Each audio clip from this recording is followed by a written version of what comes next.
Tirer son chapeau. C'est marrant, on utilise tous cette expression, mais est-ce qu'on s'est déjà vraiment posé la question de son histoire? Bienvenue dans Tu le savais ça, le rendez-vous des sujets strictement inutiles et donc absolument indispensables.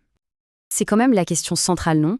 Comment une expression qui parle d'un objet que, soyons honnêtes, presque plus personne ne porte, a-t-elle pu survivre jusqu'à nous?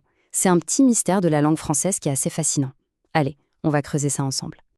Aujourd'hui, c'est simple. Quand on dit « je tire mon chapeau », tout le monde comprend qu'on veut dire « bravo, respect ». La métaphore, elle est bien ancrée. Mais pour vraiment comprendre d'où ça vient, eh bien, il faut faire un petit voyage dans le temps. Et c'est là que ça devient super intéressant. Parce que le chapeau, figurez-vous, ça n'a pas toujours été juste un accessoire de mode. Non, non.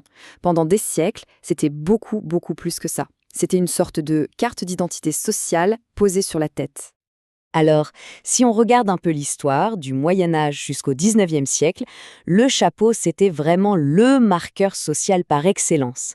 Le XIXe, c'est son âge d'or, son apogée. Pas un seul homme de bonne famille ne serait sorti sans. Et puis, au XXe siècle, patatras, tout change. Le point crucial à comprendre, c'est vraiment ça. Le chapeau, c'était un signe extérieur de dignité et de statut.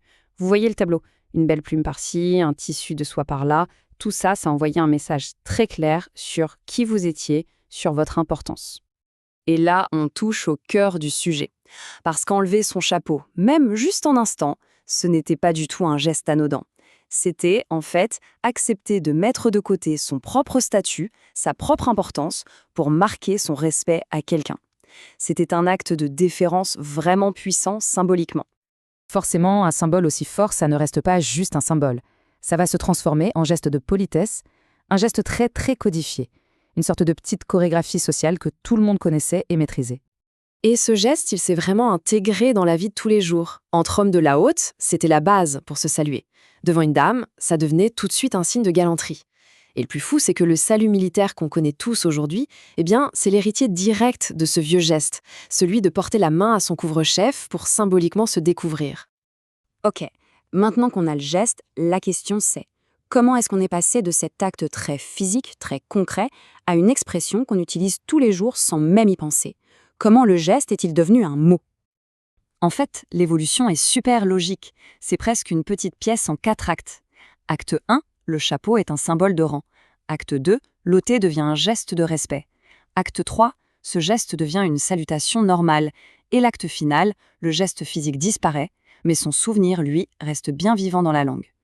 Et ce tableau, il résume tout parfaitement. Hier, un geste physique, on enlevait son chapeau. Aujourd'hui, une formule imagée, on reconnaît la valeur de quelqu'un. Le corps ne bouge plus, mais les mots, eux, ont gardé la mémoire du geste. C'est assez poétique, non? Et aujourd'hui, son usage est hyper large. On peut tirer son chapeau à une artiste pour sa performance, à un collègue pour un travail génial, à n'importe qui, en fait, pour un exploit, petit ou grand. Bref, à chaque fois qu'on a envie d'exprimer une admiration vraiment sincère. On arrive donc à ce paradoxe qui est assez fou, finalement. L'objet en lui-même, le chapeau, a quasiment disparu de notre quotidien. Mais son héritage, son symbole, lui, il est plus vivant que jamais. Comme quoi, les idées sont parfois plus solides que les objets. Et si on regarde les chiffres, il n'y a pas photo, c'est flagrant. Au XIXe siècle, tout le monde en portait. Et puis, à partir du milieu du XXe siècle, c'est la chute libre. Aujourd'hui, c'est devenu anecdotique. Les raisons sont multiples, l'arrivée de la voiture, les changements de mode. Et pourtant, l'expression, elle, n'a pas bougé. Elle est restée là, comme figée dans le temps, ancrée dans notre langue. C'est une sorte de capsule temporelle, un petit écho de ces anciennes règles de politesse. Au final, l'expression s'est avérée bien plus résistante que l'objet lui-même. Et d'ailleurs, cette idée de se découvrir la tête en signe de respect, ce n'est pas juste un truc de chez nous. Pas du tout. En anglais, on entend « hats off », c'est exactement la même chose. L'image du cow-boy qui incline son Stetson dans les westerns, elle a fait le tour du monde. Et ça vient de loin, ça remonte même aux chevaliers du Moyen-Âge qui ôtaient leur helme en signe de loyauté et de confiance. Et le génie de la langue, c'est que l'expression a été encore plus compressée. Elle a donné naissance à une interjection super courte et directe, « chapeau ». C'est la version express, quoi. Une manière instantanée de féliciter. L'efficacité à l'état pur. Et tout ça, ça nous amène forcément à une question un peu vertigineuse. Quels gestes qu'on fait tous les jours, aujourd'hui, deviendront les expressions de demain? Est-ce que dans 100 ans, on dira « j'ai liké son idée pour dire qu'on est d'accord » ou « je l'ai swipé à gauche pour dire qu'on a refusé quelque chose ». Ça fait réfléchir. La question reste ouverte, bien sûr. C'est un autre de ces mystères inutiles et donc forcément indispensable. À bientôt pour un nouveau sujet.